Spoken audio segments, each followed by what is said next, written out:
മടിയില്ലാതെ ചോദിക്കുന്നു. അതൊന്ന് കേട്ടോളി, നിങ്ങൾ വെച്ചോടുത്ത കട്ടുവെച്ചു എന്ന് പറയുന്ന ആയത്തിന്റെ സാര കേൾപ്പിക്കും കേട്ടോ. ഞാനിവിടെ ഓതിയില്ല എന്ന് പേരോട് ആരോപണം പറഞ്ഞ ആയത്തിന്റെ വിശദീകരണ വായിക്കുന്നത്.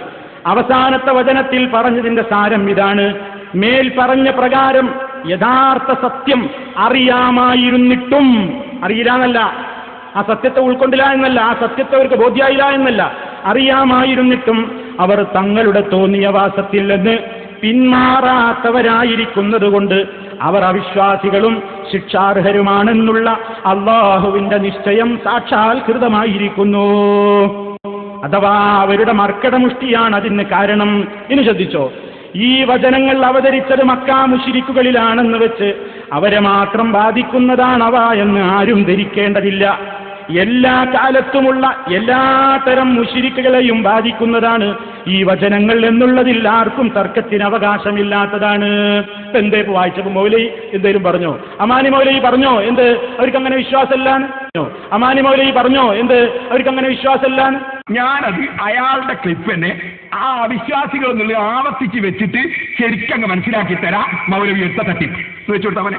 അവർ തങ്ങളുടെ തോന്നിയ വാസത്തിൽ നിന്ന് പിന്മാറാത്തവരായിരിക്കുന്നത് കൊണ്ട് അവർ അവിശ്വാസികളും ശിക്ഷാർഹരുമാണെന്നുള്ള അള്ളാഹുവിന്റെ നിശ്ചയം സാക്ഷാത്കൃതമായിരിക്കുന്നു. ഇനി അത് രണ്ടും കൂടി ഒന്ന് വെച്ചു കൊടുത്താവനെ. അയാൾ എന്നിട്ട് അതിന്റെ ശേഷം ചോദിക്കുന്നേ, ഇതിലിപ്പോ അമാനി മൗലവി പറഞ്ഞോ അവര് വിശ്വസിക്കുന്നില്ല എന്ന് ഒരു മടിയില്ലാതെ ചോദിക്കുന്നതും അത് രണ്ടും കൂടി കൂട്ടിയിട്ടൊന്ന് വെച്ചു കൊടുത്തവനെ. അമാനി മൗലവി പറഞ്ഞോ എന്ത് അവർക്ക് അങ്ങനെ വിശ്വാസമില്ലാന്ന്? അവർ തങ്ങളുടെ തോന്നിയ വാസത്തിൽ നിന്ന് പിന്മാറാത്തവരായിരിക്കുന്നത് കൊണ്ട് അവർ അവിശ്വാസികളും ശിക്ഷാർഹരുമാണെന്നുള്ള അള്ളാഹുവിന്റെ നിശ്ചയം സാക്ഷാത്കൃതമായിരിക്കുന്നു. എന്തേ വായിച്ചപ്പോ മൗലവി എന്തേലും പറഞ്ഞോ? അമാനി മൗലവി പറഞ്ഞോ എന്ത് അവർക്ക് അങ്ങനെ വിശ്വാസമില്ലാന്ന്? അവർ തങ്ങളുടെ തോന്നിയ വാസത്തിൽ നിന്ന് പിന്മാറാത്തവരായിരിക്കുന്നത് കൊണ്ട് അവർ അവിശ്വാസികളും ശിക്ഷാർഹരുമാണെന്നുള്ള അള്ളാഹുവിന്റെ നിശ്ചയം സാക്ഷാത്കൃതമായിരിക്കുന്നു. പറഞ്ഞ അപ്പോ അവിശ്വാസികളൊന്ന് വായിച്ചിട്ടാ ചോദിക്കുന്നത്. അമാനി മൗലവി പറഞ്ഞോ വിശ്വസിക്കുന്നില്ല? എന്നിട്ട് അത് കേട്ടിട്ട് ചിരിച്ചു കൊടുക്കാൻ കുറച്ച് മുജാഹിദീങ്ങൾ പോയിരുന്നു. നമ്മുടെ നാട്ടിന് മാനക്കേടല്ലേ? പക്ഷെ നാട്ടുകാരും പോയിട്ടില്ല. കടവത്തൂർന്നും വാണിവെന്നും പൊളിക്കുന്നൊക്കെ വന്നതാ. കാരണം ഈ നാട്ടിൽ നാദാപുരത്തും ചുറ്റുഭാഗത്തുള്ള മുസ്ലിമേക്ക് മനസ്സിലായിട്ടുണ്ട് ഈ മൗലവിന്റെ മുഴുവൻ തട്ടിപ്പാണ്. അതുകൊണ്ട് നാട്ടുകാർ പോയിട്ടില്ല, വേറെ നാട്ടിൽ നിന്ന് വന്നതാ. ഇനി നിങ്ങൾക്ക് കേൾക്കണോ സഹോദരന്മാരെ? ഇനി നിങ്ങളെ ഞാൻ കേൾപ്പിക്കുന്നത് എന്താണെന്നറിയോ? നിങ്ങൾ മനസ്സിലാക്കണം. മൗലവി പറയുന്നു, ഞാനിപ്പോ ആയത്ത് കുറേ പോകുന്നുണ്ടല്ലോ, മൗലവിക്ക് അതിന്റെ ന്യായീകരണം സ്വീകരിക്കാതിരിക്കാൻ.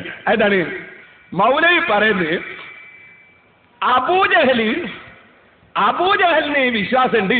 അബൂജഹല് ആകാശഭൂമിയൊക്കെ പഠിച്ച് അള്ളയാണ് എന്ന് പറഞ്ഞു എന്ന് ഞമ്മക്ക് അള്ള പറഞ്ഞു തന്നതാ. അള്ളാന്റെ സത്യമായ വാക്കാ നമ്മൾ സ്വീകരിക്കാൻ. അപ്പോ ആകാശഭൂമിയെ പഠിച്ചത് ആരാണെന്ന് ചോദിക്കുമ്പോ അള്ളയാണ് എന്ന് അവര് പറഞ്ഞതായി അള്ള ഖുർആനിൽ പറഞ്ഞ സത്യം. അതങ്ങനെ അവർ പറയുന്നുണ്ടെങ്കിലും അവർക്ക് വിശ്വാസം ഇല്ല എന്ന് അള്ള പറഞ്ഞതോ അത് സത്യമല്ല. ഇതാ മൂപ്പരെ കണ്ടുവിട്ടോ. അപ്പോ മൂപ്പർക്ക് തെളിവെന്താണ്? തെളിവ് അബൂജഹലിന്റെ വാക്ക്. അതിന്റെ റിവായത്ത് സഹിയാണെന്നാ മൂപ്പര് പറഞ്ഞു, അള്ള പറഞ്ഞതാണ്. അപ്പൊ അബൂജഹൽ പറഞ്ഞാൽ തെളിവ്, അള്ള പറഞ്ഞാൽ തെളിവാവൂല. ഇത് മൂപ്പര് പറയുന്ന വാചകം, ഞാനീ പറഞ്ഞ ആശയം വാചകം നിങ്ങളൊന്ന് കേട്ടോളി. മൗലവിന്റെ നാവുന്ന നേരെ കേട്ടോളി എന്ന് വെച്ചുവിട്ടാവനെ. ഞങ്ങൾ അള്ളയാന്ന് പറയാറുണ്ട് എന്ന് അബൂജഹിൽ പറഞ്ഞതല്ല നമ്മുടെ തെളിവ്. ശരിക്ക് പഠിച്ചു വെച്ചോ. അബൂജഹിലിന്റെ തെളിവല്ല നമുക്ക് തെളിവ്. അള്ളാഹു പറഞ്ഞ സത്യമായ വാക്കില്ലേ, അതാണ് നമ്മുടെ തെളിവ്. ഞങ്ങൾ അള്ളയാന്ന് പറയാറുണ്ട് എന്ന് അബൂജഹിൽ പറഞ്ഞതല്ല നമ്മുടെ തെളിവ്. ശരിക്ക് പഠിച്ചു വെച്ചോ. അബൂജഹിലിന്റെ തെളിവല്ല നമുക്ക് തെളിവ്. അള്ളാഹു പറഞ്ഞ സത്യമായ വാക്കില്ലേ, അതാണ് നമ്മുടെ തെളിവ്. അള്ളാഹു പറഞ്ഞ സത്യമായ വാക്കില്ലേ, അതാണ് നമ്മുടെ തെളിവ്. അപ്പൊ അള്ള പറഞ്ഞ കളവായ വാക്ക് ഏതാണ് മൗലവി? അള്ള പറഞ്ഞ കളവായ വാക്ക് ഏതാണ്? അള്ളയല്ലേ പറഞ്ഞത് ലാ യുമിനൂൻ, അവര് വിശ്വസിക്കുന്നില്ല. അള്ളയല്ലേ അത് പറഞ്ഞത്. നമ്മളെ തർക്കം അബൂജഹല് ആകാശം പടച്ചത് ആരാണെന്ന് ചോദിക്കുമ്പോ അല്ലാഹ് എന്ന് പറയാറുണ്ടോ ഇല്ലേ എന്നല്ല, പറയാറുണ്ട് എന്നല്ല പറഞ്ഞു. അത് നമ്മളും അംഗീകരിക്കുന്ന, എല്ലാവരും അംഗീകരിക്കുന്നു. പക്ഷെ അള്ളാഹ്ക്കല്ലേ അവരെ മനസ്സിലെ വിശ്വാസം അറിയാ. വിശ്വാസം മനസ്സിലാണേ മൗലവി, അബൂജഹലിന്റെ നാവുമ്മലല്ല, മനസ്സിലുള്ള കാര്യമാ വിശ്വാസം. അതാ അള്ളാഹ് പറഞ്ഞത് അവര് വിശ്വസിക്കുന്നില്ല. അപ്പൊ അവർ വിശ്വസിക്കുന്നില്ല എന്നല്ല പറഞ്ഞത് നിങ്ങൾ അംഗീകരിക്കുന്നില്ല. നിങ്ങൾ പറയുന്നത് അള്ളാഹ് പറഞ്ഞ് സത്യമായ വാക്കേ നമ്മൾ വിശ്വസിക്കുള്ളൂ. അപ്പൊ അള്ളാഹ് കളവ് പറയാറുണ്ടോ മൗലവി? ഇതെവിടുന്നാണ് നിങ്ങൾ ഈ മതം പഠിച്ചത്? എവിടുന്നാ വിശ്വാസം പഠിച്ചത്? ഇനി ഞാൻ പറയട്ടെ സഹോദരന്മാരെ, ഇയാൾ പറയുന്നത് അബൂജഹൽ സമ്പൂർണ്ണ മോമിനാണ് എന്ന് ഞാൻ പറഞ്ഞിട്ടില്ല. അതൊന്ന് ആദ്യം കത്തിക്കാം. ഇങ്ങനെ അബൂജഹൽ സമ്പൂർണ്ണ മോമിനാണ് എന്ന് ഞാൻ പറഞ്ഞിട്ടില്ല. അപ്പൊ അതിന്റെ അർത്ഥം എന്താ? മോമിനാണ് എന്നാ പറഞ്ഞത്. സമ്പൂർണ്ണ മോമിന് സാധാരണ നിൽക്കാർക്കാ പറയാ? അത് നമുക്ക് എല്ലാവർക്കും അറിയാം. സമ്പൂർണ്ണ മോമിന് എന്ന് പറയാ നല്ല തെക്കുവയോടുകൂടെ ഒക്കെ ജീവിക്കുന്ന കാമിലുൽ ഈമാനായ മനുഷ്യന്മാരെന്ന് പറഞ്ഞാൽ ഈമാനുള്ളതോടുകൂടെ എല്ലാ സൽക്കർമ്മവും ചെയ്യും, ദോഷമൊക്കെ ഒഴിവാക്കി നല്ല നിലയ്ക്ക് ജീവിക്കുന്നവർക്കാണ് സമ്പൂർണ്ണ മോമിന് എന്ന് പറയാം. മറ്റേത് ലാ ഇലാഹ ഇല്ലല്ലാഹ് മുഹമ്മദ് റസൂലുള്ളാഹിനെ വിശ്വസിക്കേണ്ടതൊക്കെ വിശ്വസിച്ചാൽ അവർക്ക് മോമിന് എന്ന് പറയും. അപ്പൊ വിശ്വസിച്ചിട്ട് കർമ്മവും കൂടി നന്നാവുമ്പോഴാണ് സമ്പൂർണ്ണ മോമിന് എന്ന് പറയാം. അബൂജഹൽ സമ്പൂർണ്ണ മോമിനാണെന്ന് സെൽഫി പറഞ്ഞു എന്ന് ഞാൻ പറഞ്ഞൊരു ക്ലിപ്പ് കേൾപ്പിച്ചിരുവോ? അതൊന്ന് ആദ്യം വെച്ചുകൊടുക്കുമോനെ. സലഫി അബൂജഹൽ സമ്പൂർണ്ണ മോമിനാന്ന് പറഞ്ഞിട്ടില്ല. സലഫി അബൂജഹൽ സമ്പൂർണ്ണ മോമിനാന്ന് പറഞ്ഞിട്ടില്ല. കേട്ടില്ലേ? ഞാനും പറഞ്ഞിട്ടില്ലല്ലോ നിങ്ങൾ സമ്പൂർണ്ണ മോമിനാന്ന് പറഞ്ഞു. അങ്ങനെ ഉണ്ടെങ്കിൽ എന്റെ ഒരു ക്ലിപ്പ് കേൾപ്പിക്കും നിങ്ങൾ. ഇനി നിങ്ങൾക്ക് കേൾക്കണോ? മൗലവിന്റെ നാവ് കൊണ്ട് ഈ ആയത്തിന്റെ അർത്ഥം, ഈ മൗലവിന്റെ നാവ് കൊണ്ട് ഞാൻ ഇടിയിക്കുന്നതായി എനിക്ക് കാണാൻ പോകുന്നത്. അബൂജഹൽ വിശ്വസിക്കുന്നില്ല എന്നാണല്ലോ അമാനി മൗലവി പറഞ്ഞത്. അബൂജഹൽ വിശ്വസിക്കുന്നില്ല എന്നല്ലേ ഞാനും പറഞ്ഞത്. എന്നാൽ ഹുസൈൻ സലഫിനെ കൊണ്ട് ഞാൻ ഏത്തടിക്കാൻ പോവാണ്. ഇതേ മൗലവിന്റെ നാവ് കൊണ്ട് ആയത്തിന് അർത്ഥം വെക്കുമ്പോ ശരിയായ നിലക്ക് പറഞ്ഞുപോയി. അതയാൾ പറഞ്ഞ വാചകം ശരിക്കും നിങ്ങൾ കേട്ടോളി. നിങ്ങളൊക്കെ അവര് അംഗീകരിക്കുന്നതോടൊപ്പവും നബിയെ അവരുടെ കാര്യത്തിൽ പറയട്ടെ എന്ത്? കദാലിക ഹഖ്ഖത് കലിമതു റബ്ബിക അലല്ലദീന ഫസഖൂ അന്നഹും ലാ യുഅ്മിനൂൻ. അവർ ഇതൊക്കെ അറിയുന്നവരാണെങ്കിലും അവർ യഥാർത്ഥത്തിൽ വിശ്വാസികളാകാൻ പോകുന്നില്ല. കേട്ടില്ലേ? അവർ യഥാർത്ഥത്തിൽ വിശ്വാസികളാകാൻ പോകുന്നില്ല. അപ്പൊ ഇപ്പൊ ഇല്ലാന്ന് മാത്രമല്ല, ഇനി ഒരു കാലത്തും ആകുകയില്ല.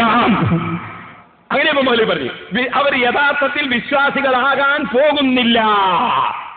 അപ്പൊ ഇപ്പോഴും അവരെ വിശ്വാസിയാണ്, ഇനിയും അവർ വിശ്വാസികളാവൂല എന്നാ. അപ്പൊ മൗലവി സ്വന്തം നാവുകൊണ്ട് അർത്ഥം വെച്ചത് അങ്ങനെയാ മൗലവി. ഇപ്പൊ സത്യം പറഞ്ഞില്ലേ? അതാണ് ഏത്ത ഇടിക്കുന്ന ആളാവെത്തുന്നു പറഞ്ഞത്. കേട്ടോ? ഏത്ത ഇടിക്കുന്നു പറഞ്ഞതാ. ഇനി ഞാൻ പറയട്ടെ സഹോദരന്മാരെ, നിങ്ങൾ ഉണ്ടാക്കിയ ഈ കുതന്ത്രങ്ങൾ മുഴുവനും നാദാപുരത്തെ മണ്ണിൽ പൊളിഞ്ഞു വീഴുന്നതാ കാണുന്നത്. ഇനി ഞാൻ നിങ്ങൾക്ക് കേൾപ്പിക്കട്ടെ. എനിക്ക് കേൾപ്പിക്കുന്നുണ്ടറിയോ? എന്നാൽ അവര് വിശ്വസിക്കുന്നില്ല എന്നിപ്പോ സമ്മതിച്ചല്ലോ. നമ്മൾ കാഫിറാണ്, സുന്നികള് മുശ്രിക്കാണ് എന്ന് പറയേണ്ട സ്ഥലത്തെത്തുമ്പോ മൗലവി ശരിക്ക് പറയുന്നുണ്ടെന്ത്? അബൂജഹൽ മുശ്രിക്കാണ്, അബൂജഹൽ കാഫിറാണ്, നിങ്ങളും അങ്ങനെ തന്നെയാണ് നമ്മളോട്. എങ്ങനെ? അബൂജഹൽ മുശ്രിക്കാണ്, കാഫിറാണ്, നിങ്ങൾക്കുള്ള തകരാറ് അത് തന്നെയാണ്. ആർക്ക്? സുന്നി മുസ്ലിമീങ്ങൾക്ക്. അത് നാദാപുരത്തുനിന്ന് മൗലവി പറയുന്നത് അയാളെ നാവുകൊണ്ട് കേട്ടോളി. ഒന്ന് കേൾപ്പിച്ചോട്ടവനെ. മുഅ്മിനല്ലവൻ മുശ്രിക്കാണ്, കാഫിറാണ്, മുശ്രിക്കാണ്, കാഫിറാണ്, മുശ്രിക്കാണ്, കാഫിറാണ്. എന്തേ കാരണം? ഇബാദത്ത് വേറുള്ളവർക്കും കൊടുത്തു. അതന്നെ നിങ്ങളെയും തകരാറിനാ നമ്മൾ പറയുന്നത്. അതന്നെ നിങ്ങളെയും തകരാറിനാ നമ്മൾ പറയുന്നത്. കേട്ടില്ലേ? മുശ്രിക്കാണ്, കാഫിറാണ്. എന്താ കാരണം? ഇബാദത്ത് അല്ലാത്തവർക്ക് കൊടുത്തു. അതിനാ നിങ്ങളെയും തകരാറെന്നാ പറയുന്നത്. അപ്പൊ നമ്മളൊക്കെ മുശ്രിക്കീങ്ങള്, നമ്മളൊക്കെ കാഫിര്യങ്ങള്. അബൂജഹൽ മുശ്രിക്ക്, നമ്മളെ കാഫിറാക്കേണ്ട സ്ഥലത്തെത്തുമ്പോ അബൂജഹൽ കാഫിർ, മുശ്രിക്ക്. അല്ലെങ്കിലോ അല്ലേ മോമിന്. ഇങ്ങനെ അങ്ങനെയാണ്. നമ്മളെ മുശ്രിക്കാക്കണമെങ്കിൽ അപ്പം അബൂജഹലും മുശ്രിക്ക് കാഫിർ. ഇനി നിങ്ങൾ കേട്ടോ സഹോദരന്മാരെ, ഇതുകൊണ്ട്